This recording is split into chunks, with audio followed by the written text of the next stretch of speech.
Et j'avais joué cette petite chanson-là pour un peu... Tu vas m'aider à faire le refrain. Du prince des poètes vianesque, hein. Boris Vian. Hein? Un petit Boris Vian, qu'est-ce que t'en penses, mon Olivier?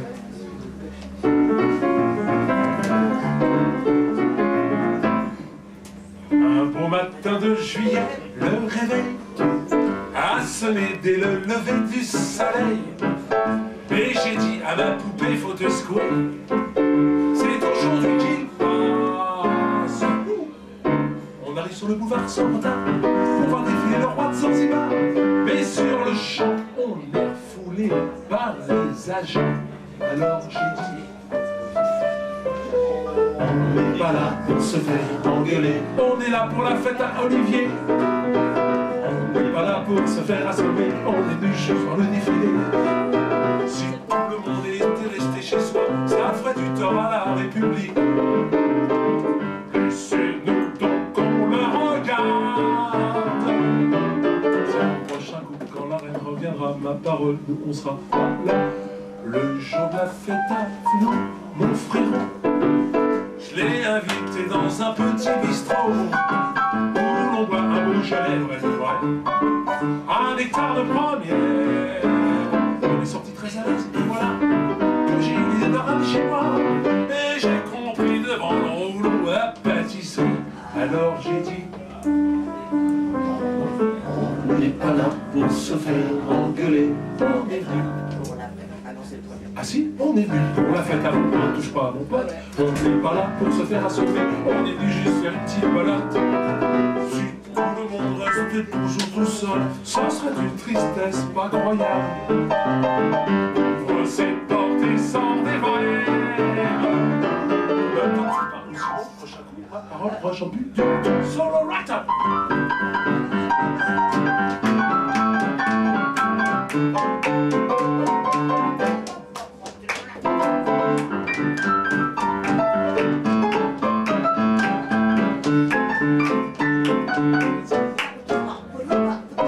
Ma femme a cogné si fort cette fois-là qu'on a trépassé soi-même et voilà. On se retrouve au paradis vers minuit devant Monsieur Saint-Pierre. Il y avait quelques élus qui rentraient, mais si tout le monde s'approche du guichet, on est refoulé et Saint-Pierre se met à râler. Alors j'ai dit, on n'est pas là pour se faire engueuler, on est venu essayer le rayon.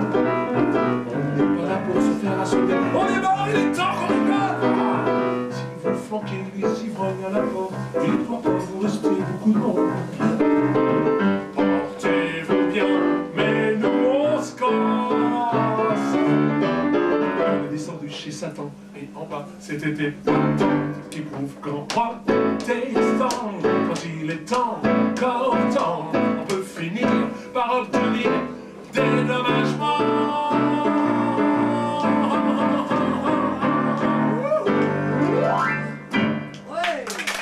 Merci à vous. Merci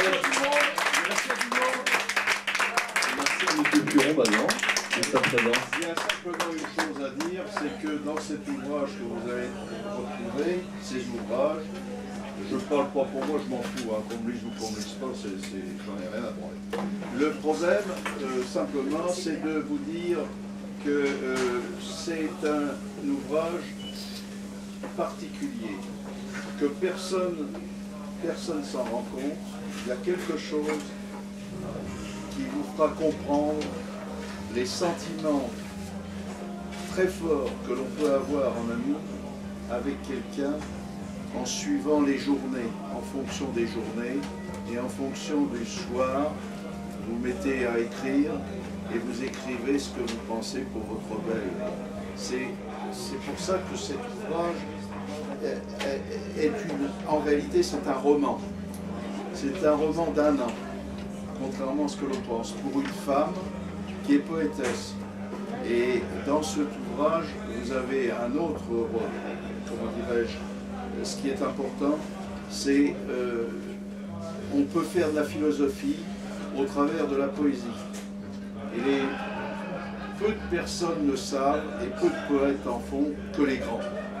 Et j'ai écrit notamment un texte sur la parousie, qui qui est très très intéressante, parce que si vous le lisez, vous vous rendrez compte qu'en réalité, je ne me suis pas trompé, et j'ai écrit en 2010, donc, et même avant, je suis très fier, parce que c'était le 29 avril 2010, et les emmerdements ont commencé en août 2010.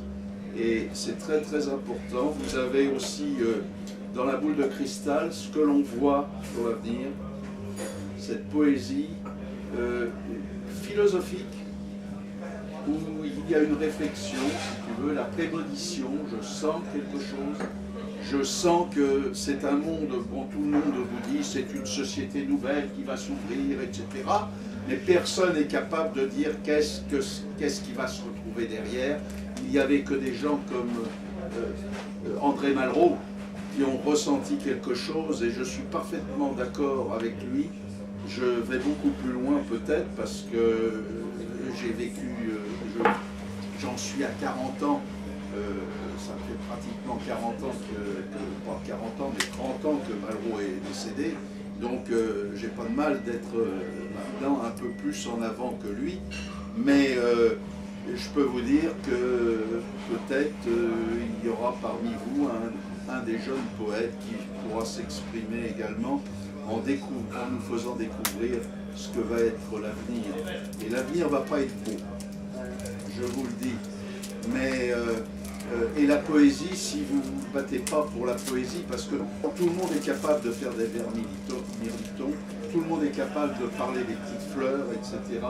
Mais il faut faire aussi de la poésie engagement, mais de la vraie poésie engagement. Vous voyez, c'est pas comment dirais-je, taper obligatoirement sur les uns et sur les autres, c'est simplement de faire des constats, d'apporter des commentaires et surtout de défendre les valeurs qui n'existent plus et de les remettre au bout du jour. Et ça, c'est en permanence, c'est une leçon. Et vous savez, c'est très très important. Voilà ce que j'avais à dire. Et je vous remercie en tout cas de m'avoir écouté. Je suis peut-être saignant parce que je suis devenu un peu révolutionnaire, comme je vous le disais, les Hongrois, comme comment dirais-je, même Raymond Queneau, parce qu'il n'était pas commode à la fin de sa vie. Et on en a marre des contes. Donc on en parle, et je vous incite de parler des contes, et pareil que moi, et de vous aventurer vers ce chemin qui est très très important, c'est de défendre la poésie française. Car ce n'est pas les Anglais qui parviendront. Voyez-vous, c'est pas les... Voilà. Ceux qui veulent rester d'idées, hein, c'est...